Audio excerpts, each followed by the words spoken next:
We're in the Yud Beis Amud Beis, 3 lines from the top.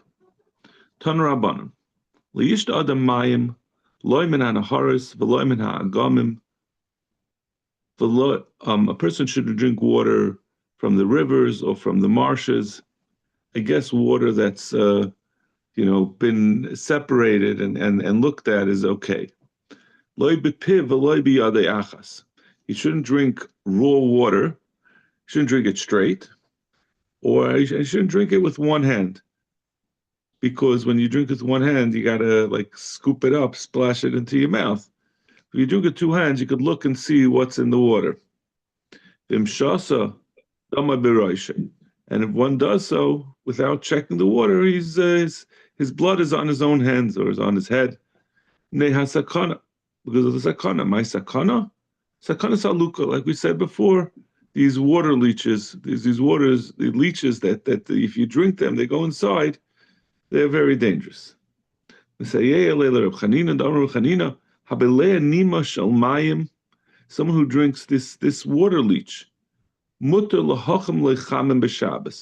can heat up water on Shabbos. Rashi says, you take the heated up water, he drinks the heated water, I guess it will kill the leech. There was a story of someone who drank a water leech. Rabbi Nechemia allowed them to warm up the water on Shabbos for him to drink and then kill the leech. And Rav Huna Breder of Yeshua says, while you're waiting for the water to heat up, you should drink vinegar. Maybe that might help.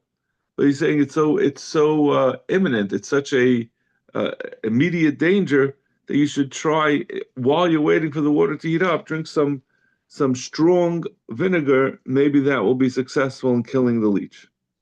Amar B'Dibar Haiman de Bala Ziburia, someone who swallowed a hornet. He's doomed. There's no way to survive that. Miu l'shkayer v'yasa dechala shemagaz. He should drink a revius of strong vinegar. I keep saying shemazag, which is exact opposite of shemagaz. Magaz is strong, mazag is diluted. Efshe dechaya purto, by drinking this vinegar, it'll maybe give him a few more minutes of life. Adamafkir abese, it'll give him enough time to set his affairs in order. Torabon, liyishta adam mayim balayla. Person shouldn't drink water at night, meaning water that was left out uncovered. Vimshasa, if he drinks it, damai beraishay, his blood is on his head. Nea sakana, because of the sakana. My sakana, what's sakana? Sakana shavriri. Sakana is shavriri, which Rashi says, Shed hamamuna al makas sanvirim. We've had this makas sanvirim, which is a deadly disease. So this is the demon that's mamuna on this chulya, this disease. So someone who drinks open water is likely to contract that disease. What should he do if he's thirsty and he can't go down to the spring to get fresh water in the middle of the night?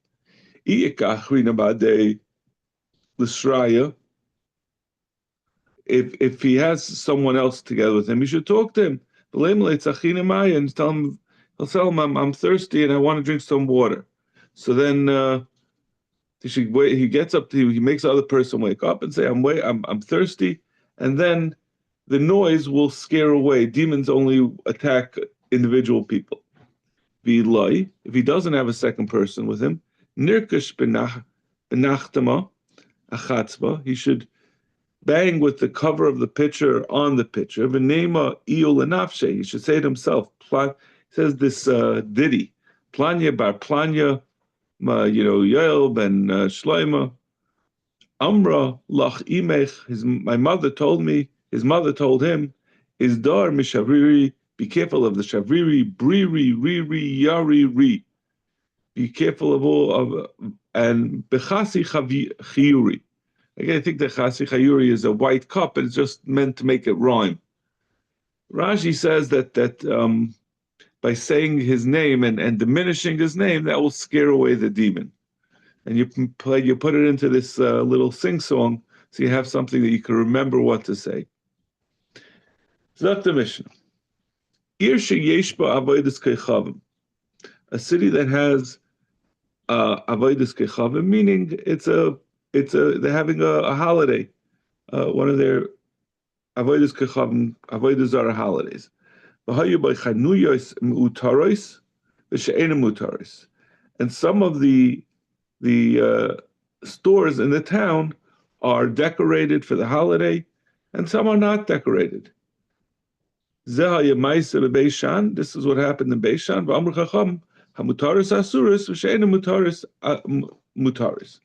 Only the ones that are decorated are also to do business in, to buy from, and those that are not decorated are mutter.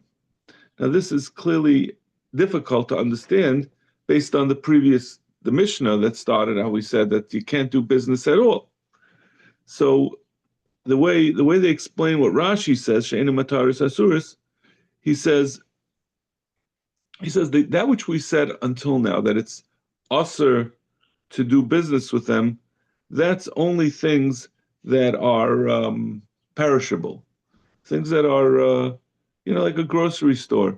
They have to get rid of their stuff. They're happy to have purchases.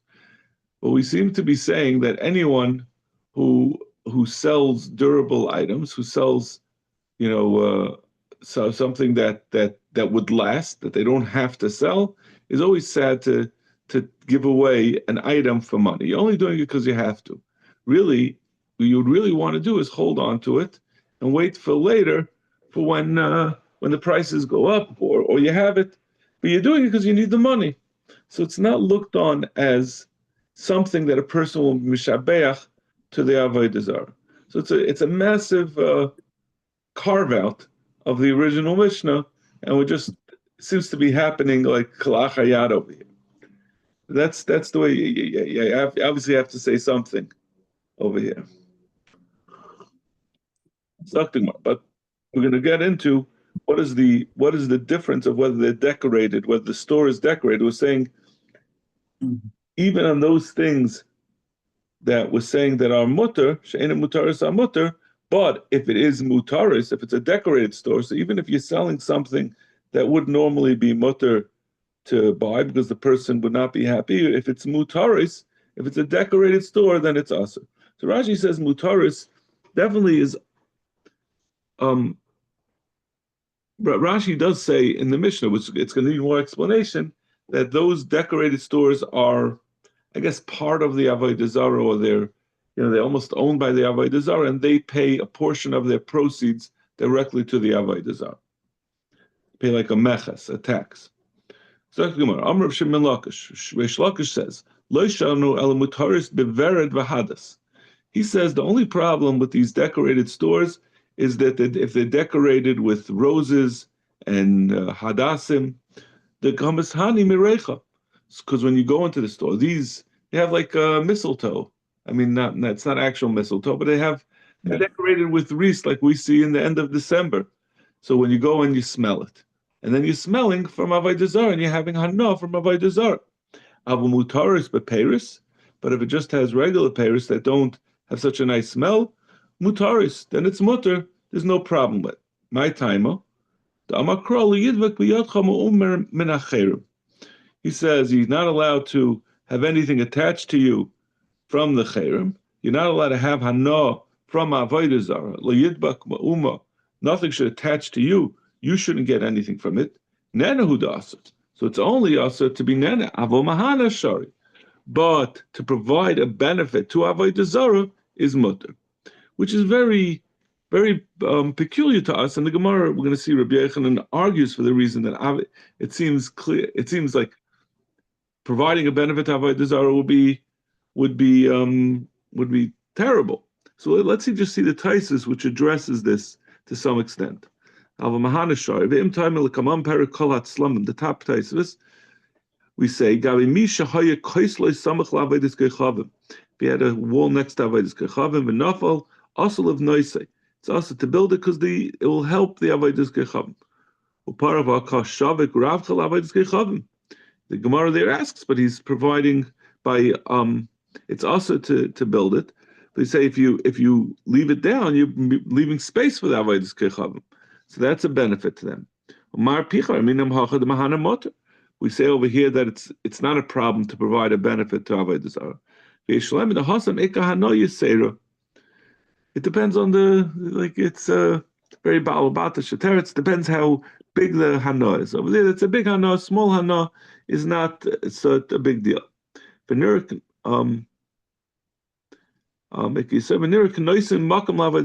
like you're making a place for avodas. So and Taisa said, in the time period, he says no. Every hana that a person gives to avodah zarah is also. But over here is different. As we're going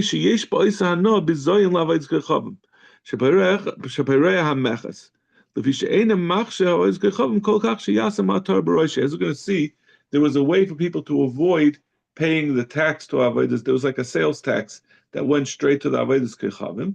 If a person would wear the wreath on his head, he could avoid that sales tax. So the Yidden wouldn't wear the wreath, and therefore they would pay the tax. So it was showing, although they were being mahana by giving them the money, they were showing that it's so disgusting that they're willing to pay money to avoid having to associate with avodas kechavim. So since it has a bizayin, that hana is okay. Okay, let's go weiter. That was Rish Lakish. So Rish Lakish says the only problem with the decorated stores, we're talking, like we said, we're talking about things that are not, that a person doesn't want to sell, like durable goods that a person doesn't want to sell. So the only problem in a decorated store is that you'll have hana from the smell. So he says, no, there's no such distinction. Kal v'chomer, it doesn't make a difference how it's what it's decorated with. It's not because of the smell. And he says no. He says you're not allowed to be mahana avodas kechavim even in this case. Kal v'chomer nana aser mahana le'kol shekain. He says if you're not allowed to have hana, certainly you're not allowed to provide a benefit to avodas kechavim. That's more directly doing something for the avodas kechavim. Meisvei. So he asked a kasha on Rish Lakish. Rabbi Yechon asked Rish Lakish. Nosan Omer. Yom she'avodas kechavim manachas by samachas. The day that they place this tax that anyone who buys from their stores has to pay a tax to the avodas kechavim. Machrizav Omer. Kol mi shenotel ha'torah v'yaniach b'roshei. Anyone who takes the wreath and puts it on his head, v'rosh chamayr, and he puts it on the head of his donkey. L'kavod avodas kechavim in honor of avodas kechavim. Yaniach le'yasamechas, they'll be excused from the tax. And if they don't have to pay they're going to have to pay the tax. Yehudi shenimtza sham, a yid, what should he do? Ma yase, yaniach nimtza nene. If he puts it on, he's being mahana the avodas kechavim by showing kavod to it.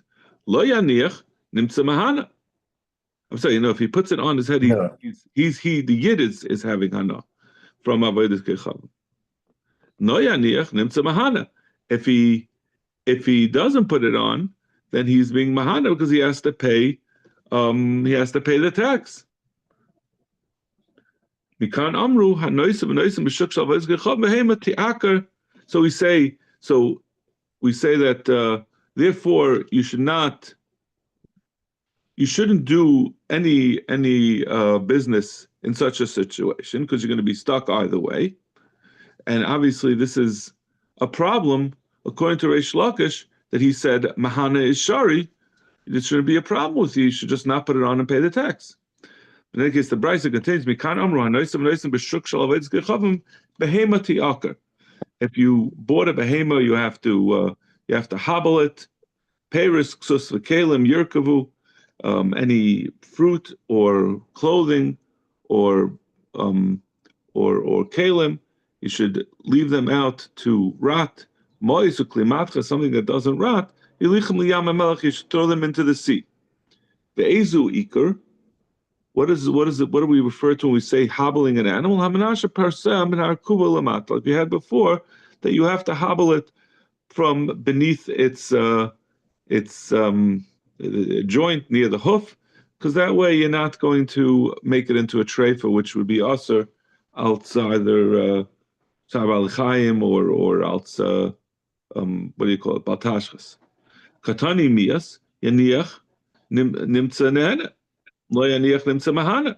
So, well, according to Reish Lakish, we said mahana is shari. There's no problem with paying taxes. Because some of Reish Lakish pligi rabban aleder of Nasan. He says this price that we just quoted started Meisri Reb Nasan Oimer. That's Reb Nasan shita. The Chachamim disagree. V'ana the Amri Rabban Rabbi Yechanan.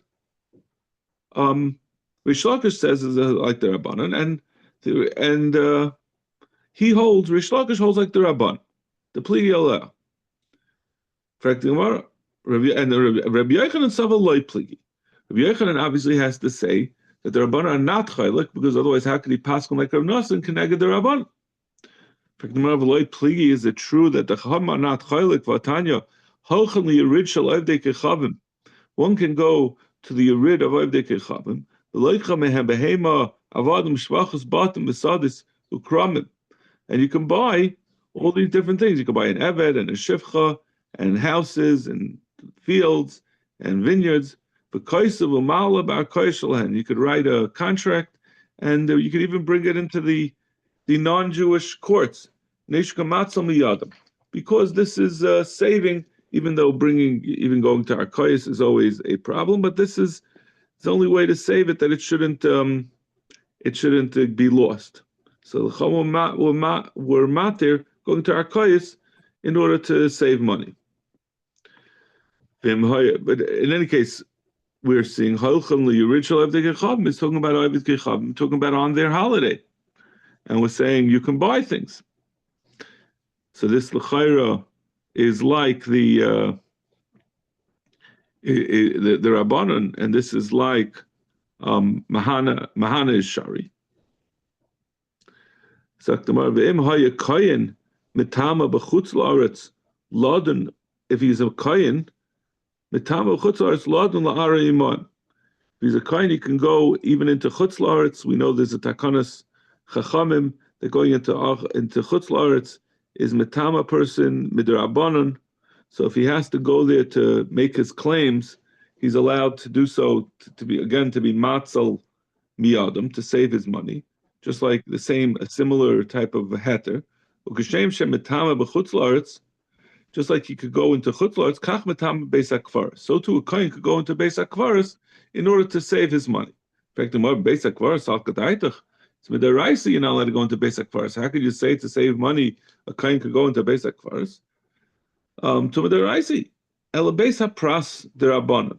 We're talking about not an actual beis hakvaros.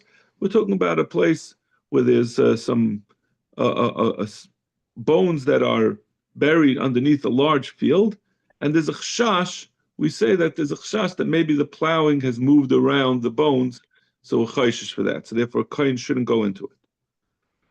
Matama lil matayra with matiz matama. In addition, a kohen could be matama, meaning in these derabbanandika things, lil matayra valisa isha, to learn Torah and to get married. Rabbi Huda, a Messiah. When is this? That's only when there's no yeshiva outside of Chutz La'aretz or in the Beis HaPras. I was mancha moitza lilmud ein matama, but where he could find someplace to learn, he can't say I have to go to Brisk, even though Brisk is in Chutz La'aretz, so to speak, or he said I have to go to BMG from Eretz Yisrael. Yossi Amafil is mancha moitza lilmud yitama. Yossi disagrees. He says if he has a yeshiva he wants to go to, he has in mind a specific Rebbe, he should still be mitama, meaning mitama b'derabbanan. If you adam zeicha lilmud b'kol, not everyone, you have to go to the place that you're able to learn from, even if that's so that there's a heter even for someone who has another option. Rabbi Yossi, Ma'aseh b'Yosef hakohen shehalach achar Rabbi l'tzidin lilmud Torah. He went after his Rebbe to tzidin to learn Torah. Rabbi Yochanan halacha k'Rabbi Yossi. Rabbi Yochanan says the halacha is like Rabbi Yossi. Zok the Gemara. So this Brisa was saying is Rabbi Yossi. And in the end we say Rabbi Yochanan says the halacha is like Rabbi Yossi. So Rabbi Yochanan is saying the halacha is like this. So if he's saying about this, he's talking about this brisa. Right? Says he knows about it. So you see, Alma pligi. So you see that even according to Rabbi Yochanan, the Rabbanan are chaylik. So how could he pass him like Rabbi Nassan, connected the Rabbanan? We have two brises. It's a machlekes tanoim, but Rabbi Yochanan shouldn't paskin that it's aser. It's always aser because nana is aser. We see over here that nana is mutter. Amalek Rabbi Yochanan loim loy pligi. No, the Rabbanan are not chaylik. Loy kasha. Kam lekech benataga the shakli mechsa minei. Kam lekech bibal bayis the loy shikla shakli mechsa minei. This is we're talking about over here. This brisa is talking about it's not talking about someone who pays taxes to the avodas kechavim. I was thinking, I don't know why you had to answer this. Why can't you answer? We're talking about a place that's not mutaris. We mentioned in the Mishnah, it said there's a nafkamina. So I was thinking that maybe though this is the same thing, that the places that have the wreaths that are decorated are the places that belong to the merchants. It's only imposed on merchants, but the balabatim maybe they don't have that decoration, and therefore there's no problem of a meches. I mean, but then the question becomes, let's have a light, please. Yeah. Yeah, okay, yeah, no, it's good.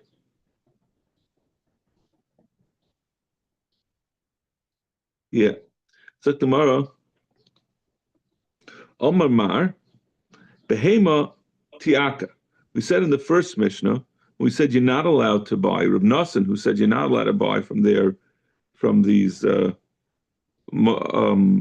sellers who are giving tax to the Avodas Kechavim, he said you have to hobble the animals. In fact, how could you do such a thing? You're not killing the animal, but it's going to hobble around. We say about that when you I think what was this talking about? Where is this same Tialker Aleph? Yeah,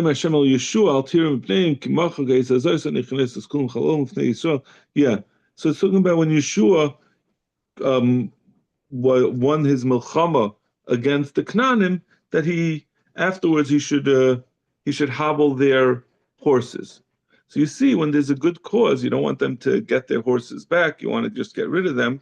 It shouldn't be used in war. That it's mutter, tzabal chaim is mutter. Similarly, over here, Chama want to be misakin that people shouldn't benefit from doing business that benefits avodah zara. They also were misakin again, even though it causes pain to animals. There's no iser of tzabal chaim. Amar ma'vezu ikar. What is considered ikar? Menashe perseseh menar kubo lamata. You cut the hamstrings underneath, close to the hoof.